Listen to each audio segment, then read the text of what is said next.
नमस्कार, TT news 24 देख रहे हैं आप और मैं हूं आपके साथ गुंजन। चले बढ़ते हैं आज की बड़ी खबर की ओर।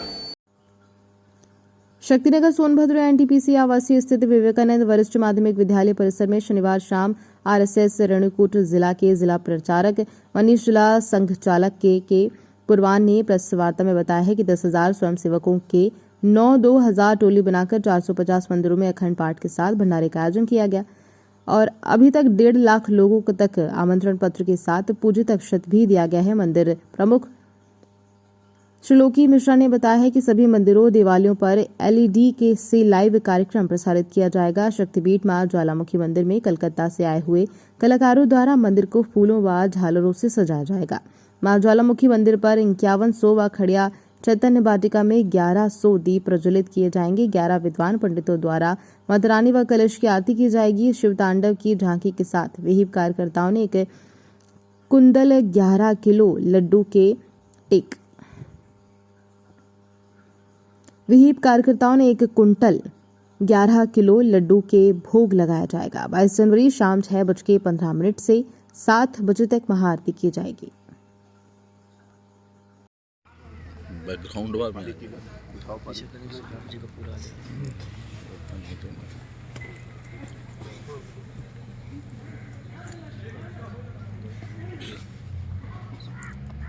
जिस प्रकार से अयोध्या में राम मंदिर पूरी तरीके से बन चुका है और 22 जनवरी को प्राण प्रतिष्ठा की जानी है, ऐसे में जनपद सोनभद्र में क्या कुछ जो है किया जा रहा है, किस तरीके से क्या कुछ किया जाना है और क्या कुछ तैयारियां की गई हैं?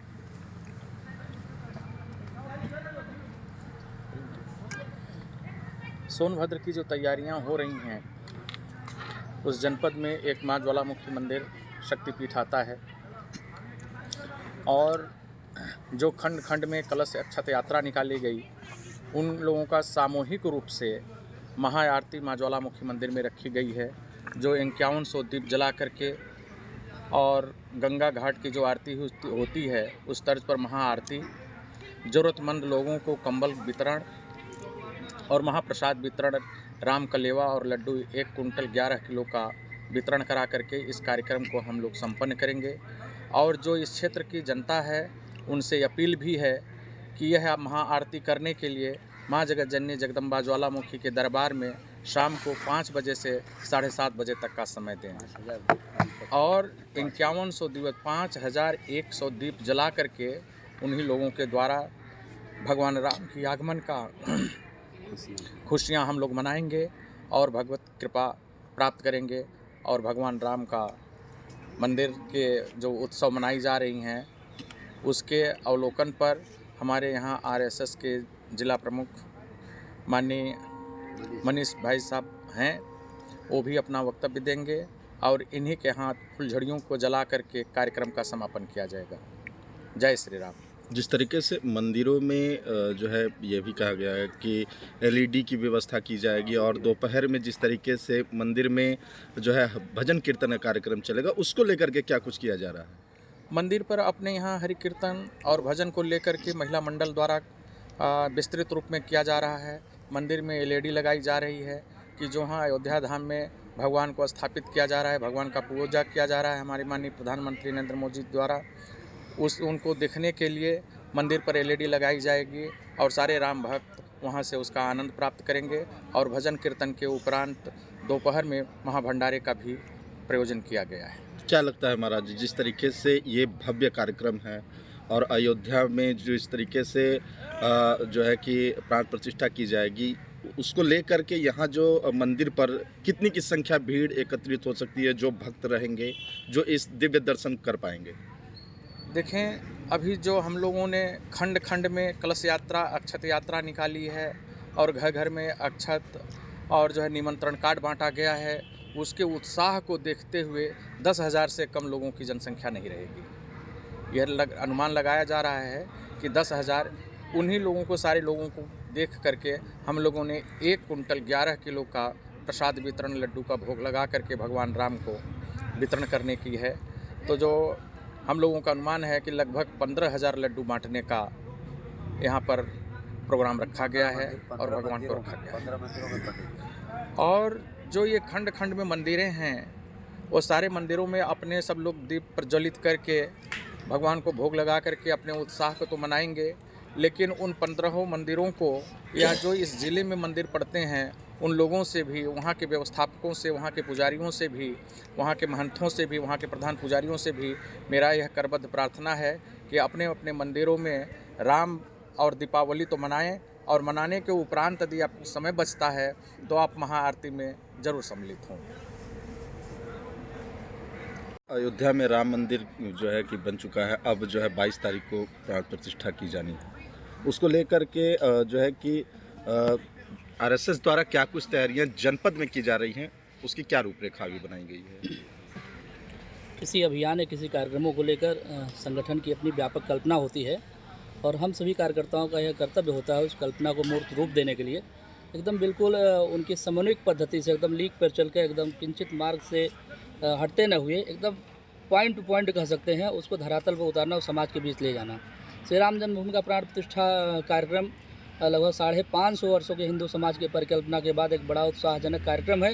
वो कार्यक्रम नहीं है, हिंदू समाज के राष्ट्रीय जनजागरण का, राष्ट्रीय पुनर्जागरण का, सांस्कृतिक पुनर्जागरण का एक बड़ा दिन है। संगठन की व्यापक कल्पना थी अपने तृतीय सरसंघचालक पूजनीय बाला साहब देवरस जी द्वारा जो है जब ये कार्यक्रम धीरे धीरे अपने हाथों में, चूँकि संघर्ष तो 550 वर्षों का है, लेकिन पूजनीय सरसंघचालक बाला साहब देवरस जी ने इस कार्यक्रम को लेकर जब स्वयंसेवक कार्यकर्ताओं द्वारा चिंतन मंथन हुआ तो उन्होंने एक चीज़ कहा था, बहुत लगकर 30 वर्ष तक अथक परिश्रम करना पड़ेगा। तो 30 वर्ष तक तो कार्यकर्ताओं ने प्रत्यक्ष अपने जीवन का बलिदान दिया है, कितनी पीढ़ियाँ उसी 30 वर्ष में खप गई। शेष हिंदू समाज समय पर 550 वर्ष तक एक बलिदान की लंबी प्रेरणा, लंबे संस्कारों को आधार जो मानकर चलता है उसके आधार पर परिमार्जित हुआ है। श्री राम जन्मभूमि के लिए 550 वर्ष तक लगातार संघर्ष किया है। संगठन की कल्पना रही, संगठन की योजना रही कि हम सभी को 1 से 15 तारीख तक श्री राम जन्मभूमि प्राण प्रतिष्ठा एवं व्यापक महासंपर्क गृह संपर्क अभियान के लिए घर घर तक जाना है। हिंदू समाज, हिंदू समाज का प्रत्येक व्यक्ति अपना, जैसे सिंधु का एक बिंदु होता है, उससे प्रत्येक व्यक्ति उसका बिंदु है। उस बिंदु के परिमार्जनार्थात केंद्रित करते हुए, उस परिवार के केंद्रित करते हुए संगठन ने जो 1 से 15 तारीख तक का लक्ष्य दिया था, उसमें आज 13 तारीख है।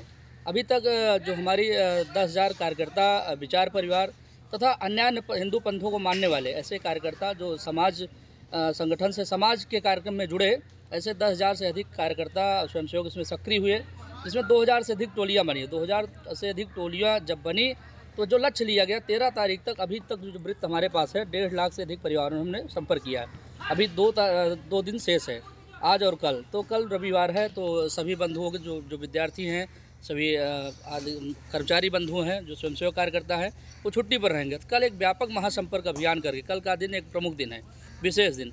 कल एक व्यापक एक महासंपर्क अभियान करके एक योजना बना के, रचना बनाकर, जो 2,000 से अधिक टोलियाँ हैं उनका आह्वान भी है, सभी टोलियाँ सक्रियता के साथ लगकर कल व्यापकता के साथ पूरे उस लक्ष्य को पूर्ण करें। अर्थात अपने ज़िले का कोई भी हिंदू समाज का ऐसा व्यक्ति न रहे, कोई भी हिंदू समाज का ऐसा परिवार न रहे जो इस कार्यक्रम से वंचित रह जाए, अर्थात जिसके यहाँ पवित्र पूजित अक्षत ना पहुँचे हैं।